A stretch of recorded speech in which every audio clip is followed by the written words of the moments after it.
जय माता दी दोस्तों, राधे राधे, जय श्री कृष्णा। आप सभी का स्वागत करती हूँ अपने YouTube चैनल पर। आप सभी भक्तजनों पर माता रानी की कृपा बनी रहे। दोस्तों, आज हम सुनेंगे दुर्गा सप्तशती का 11वां अध्याय।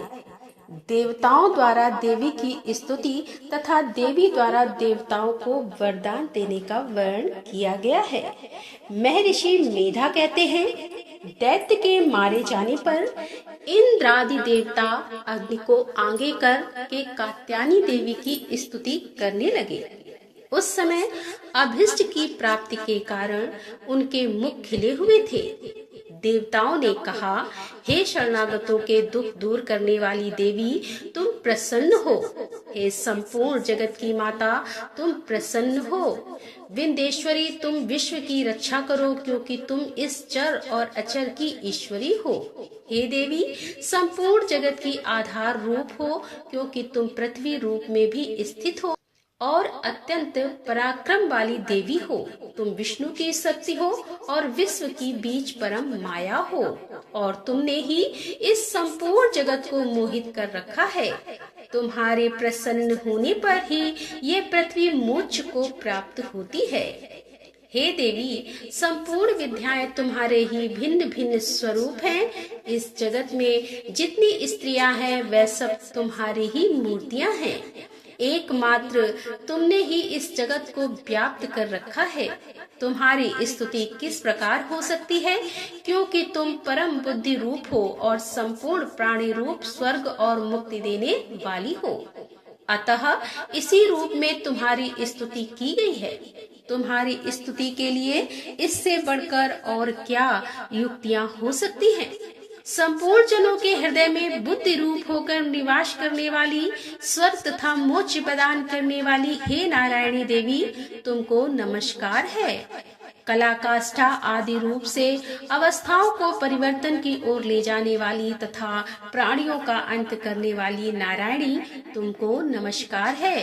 हे नारायणी, संपूर्ण मंगलों के मंगल रूप वाली हे शिवे, हे संपूर्ण प्रयोजनों को सिद्ध करने वाली हे शरणागत वत्सला, 3 नेत्रों वाली गौरी, तुमको नमस्कार है। सृष्टि स्थित तथा संहारक की शक्तिभूता सनातनी देवी, गुणों का आधार तथा सर्व सुखमयी नारायणी, तुमको नमस्कार है। हे शरण में आए हुए शरणागतों, दीन दुखियों की रक्षा में तत्पर, संपूर्ण पीड़ाओं को हरने वाली हे नारायणी, तुमको नमस्कार है। हे नारायणी, तुम ब्रह्माणी का रूप धारण करके हंसों से जुड़े हुए विमान पर बैठी हो तथा खुद से अभिमंत्रित जल छिड़कती रहती हो, तुम्हें नमस्कार है। हे महेश्वरी, रूप से त्रिशूल, चंद्रमा और सर्पों को धारण करने वाली हे महावृषभ वाहन वाली नारायणी, तुम्हें नमस्कार है। मोरों तथा मुकुटों से घिरी रहने वाली महाशक्ति को धारण करने वाली हे कौमारी रूप धारणी निष्पाप नारायणी, तुम्हें नमस्कार है। हे शंख, चक्र, गदा, फर, श्रांग, धनुष रूप आयुधों को धारण करने वाली वैष्णवी शक्ति रूपा नारायणी, तुम हम पर प्रसन्न हो, तुम्हें नमस्कार है। हे दांतों पर पृथ्वी धारण करने वाली 12 रूपणी कल्याणमयी नारायणी, तुम्हें नमस्कार है। हे उग्र नरसिंह रूप से दैत्यों को मारने वाली, त्रिभुवन की रक्षा में संलग्न रहने वाली नारायणी, तुम्हें नमस्कार है। हे मस्तक पर किरीट और हाथ में महावज्र धारण करने वाली, सहस्त्र नेत्रों के कारण उज्जवल वृतासुर के प्राण हरने वाली ऐन्द्री शक्ति हे नारायणी, तुम्हें नमस्कार है।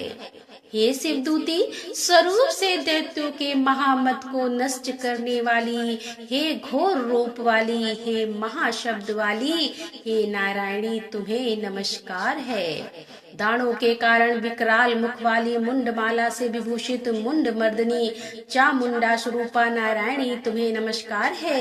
हे लक्ष्मी, लज्जा, महाविद्या, श्रद्धा, पुष्टि, स्वधा, ध्रुवा, महारात्रि तथा महाविद्या रूपा नारायणी, तुमको नमस्कार है। हे मेधा सरस्वती, सर्वोत्कृष्ट ऐश्वर्य रूपिणी पार्वती, महाकाली, नियंता तथा ईश रूपिणी नारायणी, तुम्हें नमस्कार है। हे सर्व स्वरूप सर्वेश्वरी, सर्वशक्ति युक्त देवी, हमारी भय से रक्षा करो, तुम्हें नमस्कार है। हे कात्यायनी, तीनों नेत्रों से भूषित यह तेरा सौम्य मुख सब तरह के डरों से हमारी रक्षा करे, तुम्हें नमस्कार है। हे भद्रकाली, ज्वालाओं के समान भयंकर, अति उग्र एवं संपूर्ण असुरों को नष्ट करने वाला तुम्हारा त्रिशूल हमें भय से बचावे, तुमको नमस्कार है।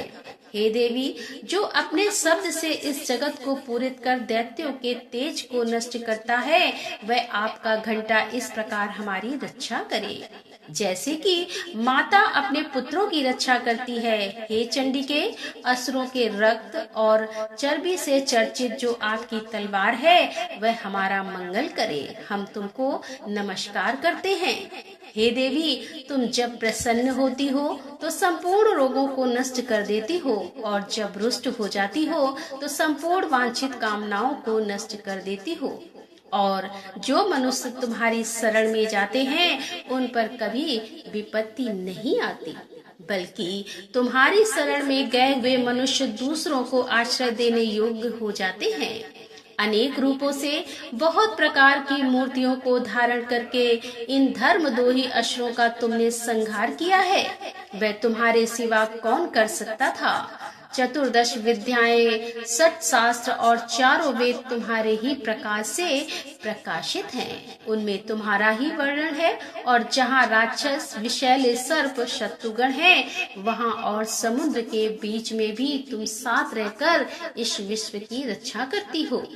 हे विश्वेश्वरी, तुम विश्व का पालन करने वाली विश्व स्वरूपा हो, इसीलिए संपूर्ण जगत को धारण करती हो। इसीलिए ब्रह्मा, विष्णु, महेश की भी वंदनी हो।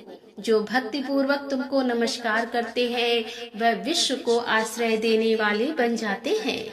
हे देवी, तुम प्रसन्न हो और असुरों को मारकर जिस प्रकार हमारी रक्षा की है, ऐसे ही हमारे शत्रुओं से सदा हमारी रक्षा करती रहो। संपूर्ण जगत के पाप नष्ट कर दो, और पापों तथा उनके फल स्वरूप होने वाली महामारी आदि बड़े बड़े उपद्रवों को शीघ्र ही दूर कर दो। विश्व की पीड़ा को हरने वाली देवी, शरण में पड़े हुए पर प्रसन्न हो। त्रिलोक निवासियों की पूजनी परमेश्वरी, हम लोगों को वरदान दो।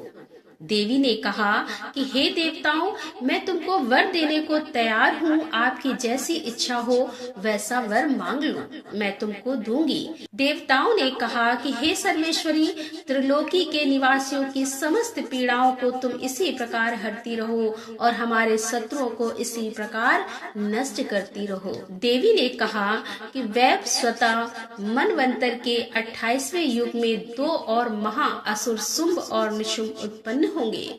उस समय मैं नंद गोप के घर में यशोदा के गर्भ से उत्पन्न होकर विंध्याचल पर्वत पर शुंभ और निशुंभ का संहार करूंगी।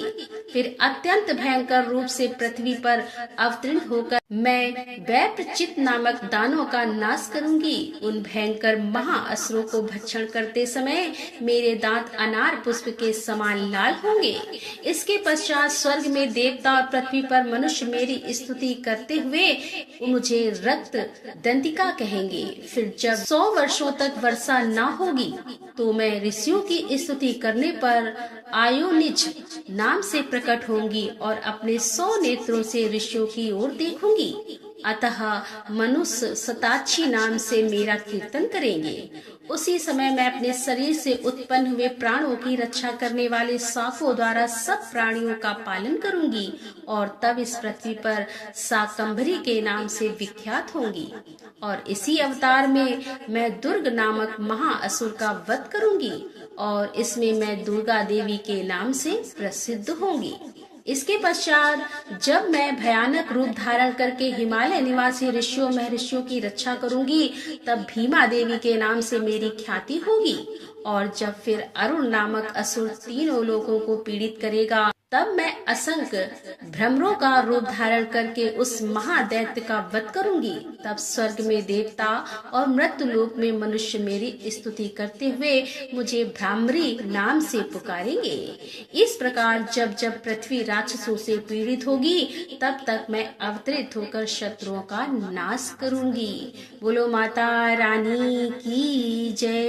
तो यहाँ पर दुर्गा सप्तशती का 11वां अध्याय का समापन करते हुए इसके आगे के पाठ के साथ हम आपके सामने फिर उपस्थित होंगे। तब तक के लिए हर हर महादेव, जय भोलेनाथ की जय माता दी।